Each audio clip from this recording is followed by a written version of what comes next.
Good morning, y'all. Miz Bee's in the kitchen today, and y'all know what I'm doing.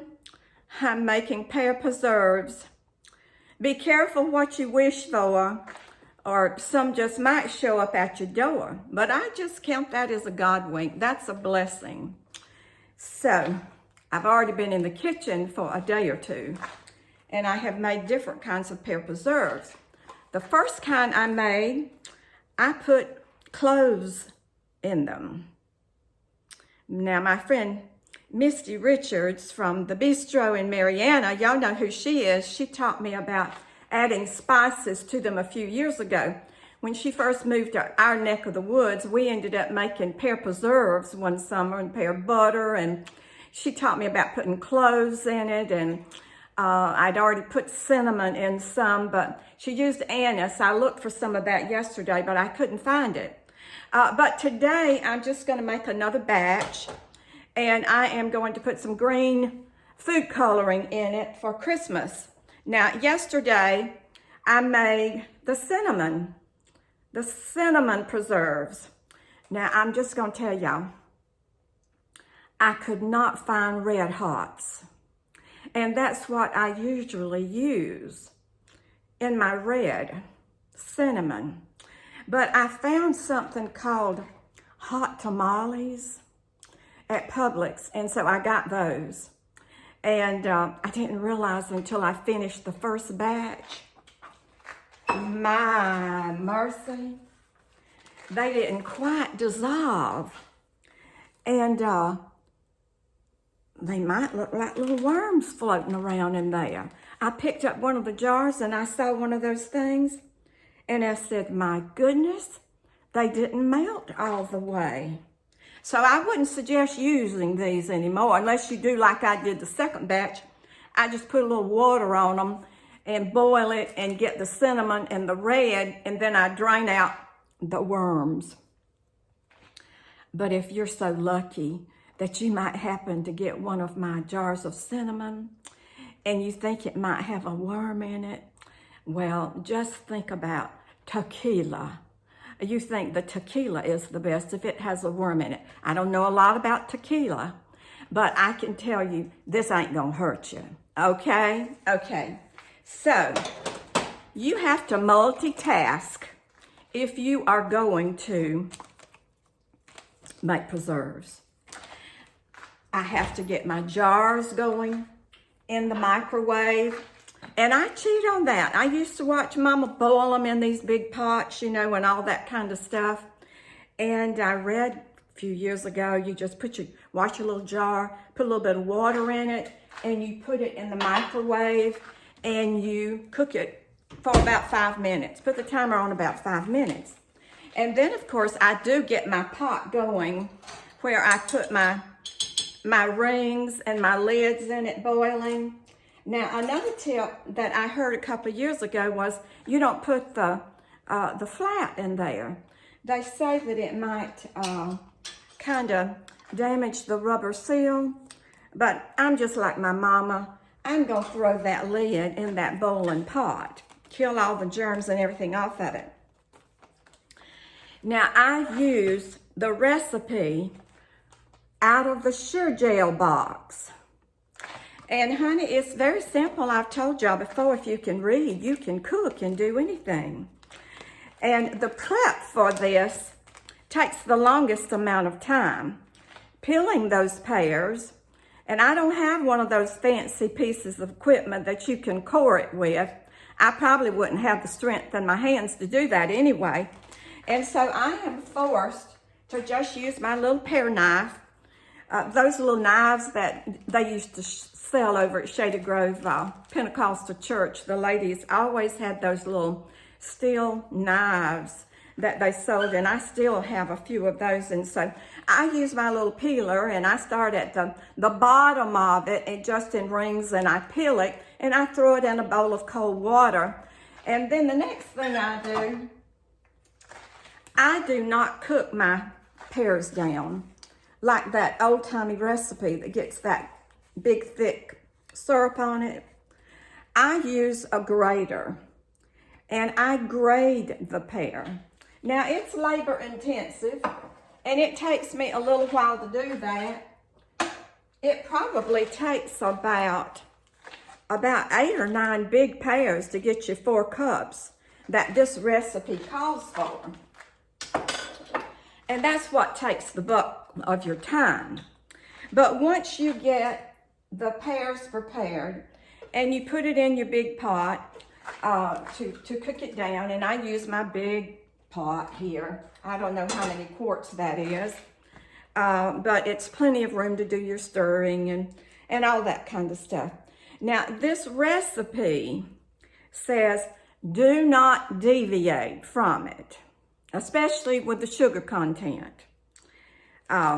It's hard for me to follow a recipe sometimes. That's why I start to add in those different kinds of spices. But at any rate, you get your pears boiling. You bring them to a slow boil. You know you got to stir this stuff all the time. And you add one package of the Sure Gel. And then you add a half a stick of butter. You know butter makes anything taste good. But the purpose of the butter in this recipe is to reduce the foaming. Now, with my figs, I usually get a lot of foam on the top. But with my pears, I really don't notice that I get any of that foam. And so you bring that mixture again to a rolling boil, and you stir it on high constantly. And when it gets to a boil that you can't stir down, you just boil it for another little bit, stirring it. And then you add 5 cups of sugar. I know that's a lot of sugar, but it says do not deviate on the sugar. Now, you can buy the sugar-free Sure Gel. I did not do that today. It was $1 more at Publix. And I figured, I don't know what that little bit of Sure Gel is going to do if you're putting 5 cups of sugar in it anyway. Here we are again, in the middle of the recipe. And so I've got my jars going now in the microwave for 5 minutes. I've got my lids and my rings boiling, and I'm cooking my mixture. And you stir that sugar in, and you keep on stirring it, and you bring that then to another boil, another rolling boil. And then after you have it at that rolling boil, you cook it for 1 more minute. See, it really doesn't take that long to cook the preserves this way. It's not like the old-timey way when they cut them in the chunks and put the sugar, and they cook them down, and they cook them, and they cook them until it makes the syrup.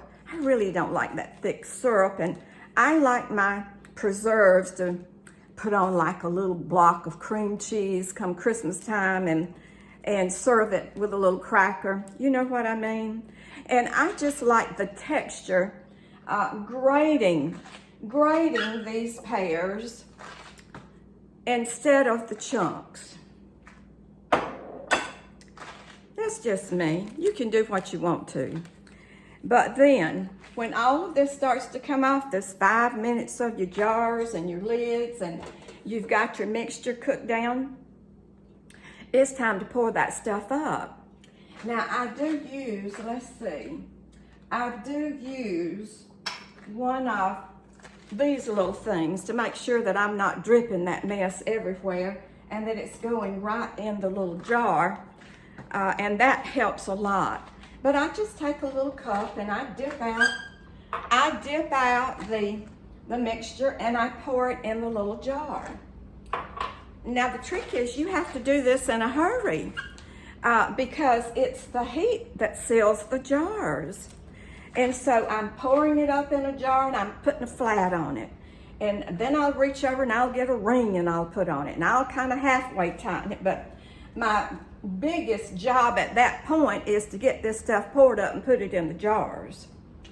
And once that is done, you just tighten those lids just a little bit more, And I will tell you, there is not much that sounds better than that pop when you hear that thing seal. Now, if it doesn't seal, and this jar that I picked up, it has not sealed because I can do that. You hear that? And so, you know, the little instructions in the Sure Gel box talks about doing all that hot water bath afterwards, and I'm gonna have to do that on this one. But on all of the others, all of the other 20 jars that I made yesterday, this is the only one that did not seal. And so that's a very good thing. I might have to just eat this one. Maybe share it Sunday morning with my little crew that comes over for devotion. Yeah.